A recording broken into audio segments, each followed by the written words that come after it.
Hello, may interest you for a build that can basically one-shot level cap enemies and is tanky as all hell, then this is a build for you. Let me make something clear, this is not a new build, this has been done a million times before, but not a lot of people are actually playing it and actually know about it that well. So here is a build guide with some slight modifications from our end, but it's not really anything major. So what makes this so special and why does this do so much damage? Basically, Trinity's 2, her energy vampire, hits for true damage. What does it mean? It ignores armor. So what does that mean for us? We don't have to play armor strip. Armor strip is useless. Do not play green shards with this. Here I was talking some nonsense about green shards affecting your DPS. This is not true. I checked. I was talking mostly gibberish. Anyways, don't play them. Peace. As for the survivability aspect, we are playing the augment for her. This keeps us alive because we have an overflux of energy.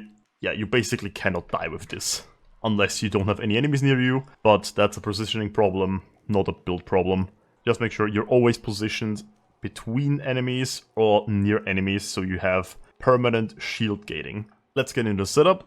Ignore the names. This is a very old Trinity from me that I haven't used in ages. So basically, in the aura slot, we are playing Growing Power for the ability Strength increase. Strength influences how much true damage you deal. So we want to stack as much strength as we can. Same logic behind the Exilor slot. If you really want to, you could exchange this for a Prime True-Footed, but I wouldn't recommend it. Just go for more damage. It is better anyway. Umbral Intensify, Augur Secrets, Transient Fortitude, and Blind Rage. All for the power strength bonus. Also playing Transient Fortitude for the minus ability duration. This leads right into Fleeting Expertise. This is also played for the minus ability duration, because if you didn't know, Energy Vampire basically functions, if you have less duration, you have faster pulses, but if you scale more into duration, they pulse not as fast, but there's more of them, which is kind of useless for a 2 damage build, so we're just gonna go negative duration. That is the reasoning for that. Rolling Guard to get rid of pesky status effects. And Vampire Leech, as I said earlier, for the energy shield, basically allowing us to permanently have full shield gating time. The only mandatory arcane is Mold Augmented, this for more strength stacking, and this is a flex spot. You can put whatever you want here, just don't put duration here, the rest is, it doesn't matter. I'm playing Arcane Rage because I was playing Fenmore, but I wasn't really using it much in my clips. Do whatever you want with the slot. As for the Archon Shards, you can guess 5 ability shards. If you want to be complete overkill, you can go Tau Forged, but normal ones are plenty. Like I said, my main weapon was Fenmore, but I wasn't really using it much. So this is the config if you want to copy it, though it's nothing special, just a basic Devouring Attrition Fenmore hate damage. Yeah, nothing special. This is my primer. This is also nothing special. This is the Riven. My melee weapon, Arcatitron. This just clears whole rooms of enemies. This is the Riven.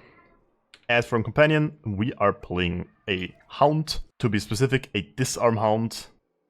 This is the Hound weapon. It is built for max priming, radiation, viral, magnetic with status duration. As for the focus, this is entirely up to you. I was playing Madurai for the easy self-reses, though you could play Vazarin if you want more survivability.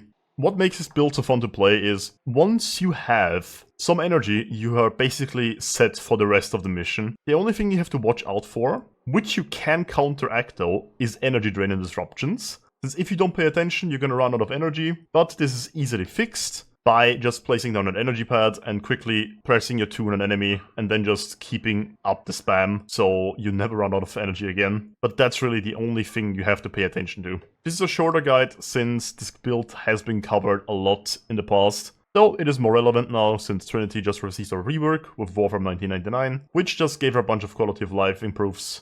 If you got any questions, feel free to ask us, we are happy to help. In case you're curious, in the description there's a link to my Discord server. In there I post all kinds of updates and chat with my community, so if you're interested in that, feel free to join. Enjoy the clips.